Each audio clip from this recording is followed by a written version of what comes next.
Lion Taming, based on Daniel chapter 6. Babylon, which had conquered Judah, has now been conquered by Darius, the Persian king, just like Daniel's dreams predicted. Darius needs trustworthy officials to help him run his new empire. Even though Daniel is quite old, Darius sees that he has integrity. You will help rule over my nobles as long as you obey me. Make sure that the taxes are paid and nobody cheats me out of my money. Daniel does such exceptional work that Darius decides to promote him to run the whole kingdom by himself. This does not please his young officials. We'll no longer be able to make money off of the bribes if Daniel is watching us. If we could only catch him in some corruption. But Daniel's too honest. We'll never find any dirt on Daniel unless we can trap him with something about the laws of his God. He will never dishonor his Hebrew God. O king, your empire is even larger than the Babylonians. You deserve honor and praise. Your nobles, who honor you above all, have agreed that you should sign a law so that everyone will honor you. No one may pray or bow down to any god or man but you for 30 days. Anyone who prays to someone beside you will be thrown into the lion's cage. Well, if you really think I deserve such honor. Okay. If all of you want such a law, I'll sign it. As you know, once this law is in writing, it cannot be taken back or changed. That is the rule of Persian law. When Darius's new law is announced, Daniel immediately recognizes the trap set by the dishonest advisors. O Lord, how the wicked try to dishonor your name and discredit your servants. Oh well, I have prayed to you, and nobody but you, for my whole life. I'm not about to stop now. Daniel makes his way home and goes to the upstairs room where the windows face Jerusalem. There, like he's done every day for the past 70 years, he prays. See? Daniel prays to his God just like we thought he would. Good. Now we'll tell Darius. Have you not signed a law for a person to be thrown to the lions if he bows before anyone but you? I have. And the law of the Persians cannot be changed. Daniel has broken your laws. 3 times a day he prays to his God in front of a window where everyone can see. Daniel, my friend? I see it now. My advisors tricked me into sending Daniel to his death. King Darius had not thought of this possible outcome from his law.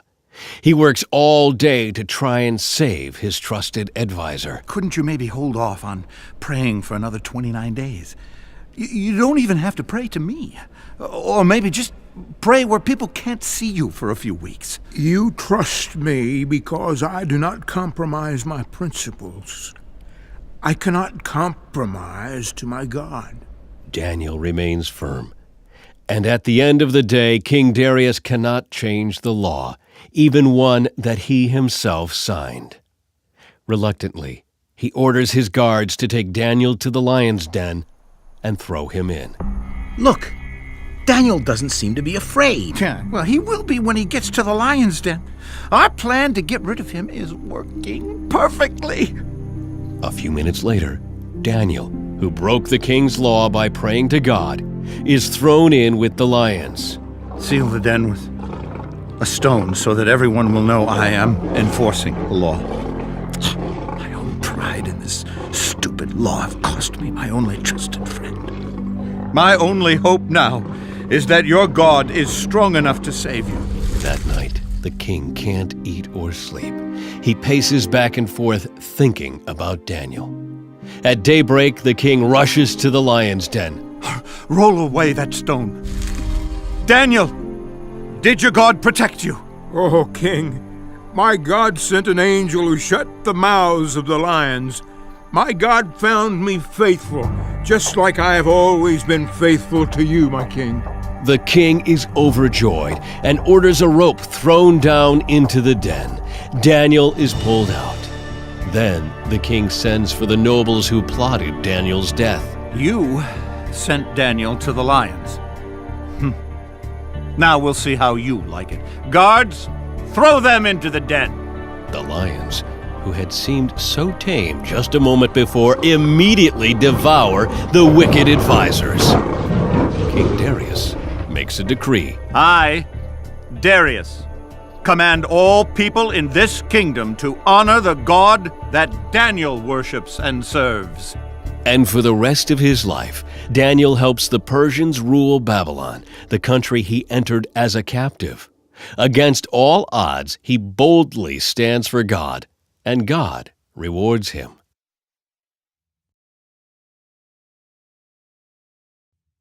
Key verse. Even though Daniel knew that the new law had been written, he went to pray in an upstairs room in his house, which had windows that opened toward Jerusalem. 3 times each day, Daniel would kneel down to pray and thank God, just as he always had done. Daniel chapter 6, verse 10, NCV. X-ray vision. Talking to your friends is fun. You joke and laugh together, you share secrets. You call each other on the phone. You probably text if you have your own phones. You get in trouble at school because you can't keep from talking, even when you're supposed to be working. Talking is how you get to know your friends. You find out what they like and dislike. You tell each other how you're feeling. You learn new things from each other. You share ups and downs. Prayer is talking to God. It's how you communicate and get to know God. It's like hanging out with a friend. That's why Daniel wasn't about to stop talking to God, even though it might cost him his life. Prayer is way more than saying grace before meals or repeating a poem at bedtime. It's not boring. It's way better. It can be an adventure. It's a conversation. It's a hangout session with your best friend, who happens to be the ruler of the universe. It involves you listening too. Not for a voice out loud, but for quiet guidance in your conscience. Prayer doesn't always have to be long. It can be a silent thank you or a sudden, "Wow, God, that's so cool." Sometimes it's even more a feeling in your heart than actual words. It's pretty amazing that God has given us a direct line to himself. Use it often. Your mission. 1. Pick a time to talk to God every day this week. Write it on your calendar if you keep one. 2. Make a list of items to talk to God about. Questions, requests, thanks. Write down how God answers each. 3. Talk to God while you walk, run, or ride a bike. Your debrief. Is it easier for you to sit still and pray or to talk to God while doing something active? Is it easier for you to pray out loud or silently? What would you do if the law said you couldn't pray? Mission accomplished. What did you learn? What do you want to remember?